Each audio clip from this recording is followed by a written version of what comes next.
My name's Matthew Steinberg. We're at Exhibit A Brewing Company in Framingham, Massachusetts. I am co-founder and head brewer.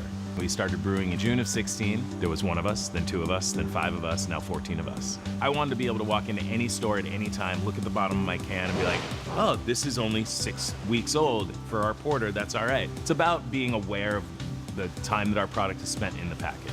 You know, I have a lot of good friends in the business, certainly locally, and I called around, said, hey, what are you working with for date coding?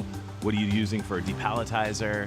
The thing I discovered immediately was that I did not want anyone else to build my depal and conveyance other than Ska, because I constantly just heard nightmares about other suppliers. We drew it out, I showed them my space, I sent them pictures of the space, and I had a blank wall. I had a big, long, 60-foot wall to play with.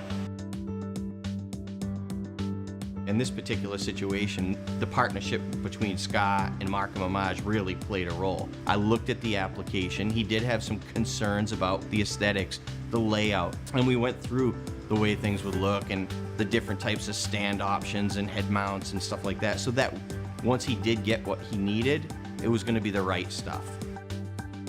For us, it was about making sure that we can grow into it, which is why we got the date coder from Markem-Imaje, because I know that that thing can keep up with anything we can throw at it. In fact, it's probably like, you know, oh, this is pretty slow, 80 cans a minute, come on. We have the 9450 in here.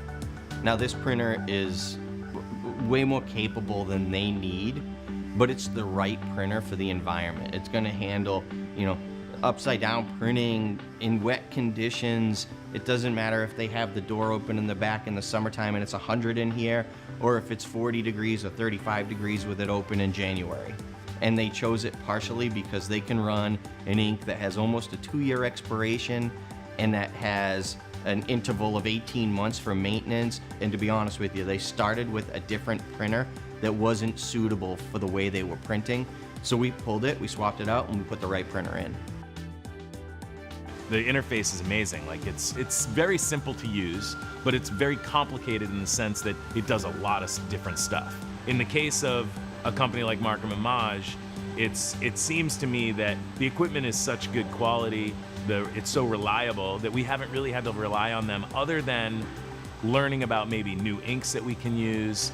We just shipped a bunch of beer to Russia, so we put a Russian greeting on the cans. So that's kind of a fun addition to the actual reality of we do this for a purpose of making sure our beer is fresh in the market. For most of these places, they don't have a lot of issues. If they do have an issue, they'll call me. If I can help them real quickly, I will. Maybe I'll stop in. If they decide to do a canning run at 5:30 in the morning, which they do, tech support is there to help them start up in the morning if they need to. There's a lot of support, so they do get that big customer support, even though they're small. There's enough people in our company that have a passion for beer that this is something that, you know, we really focus on as a business unit. The beauty of working with Ska Fab is that they offer the Markem-Imaje as part of their program, and having that date coder has helped us make better beer, you know, or at least deliver better beer.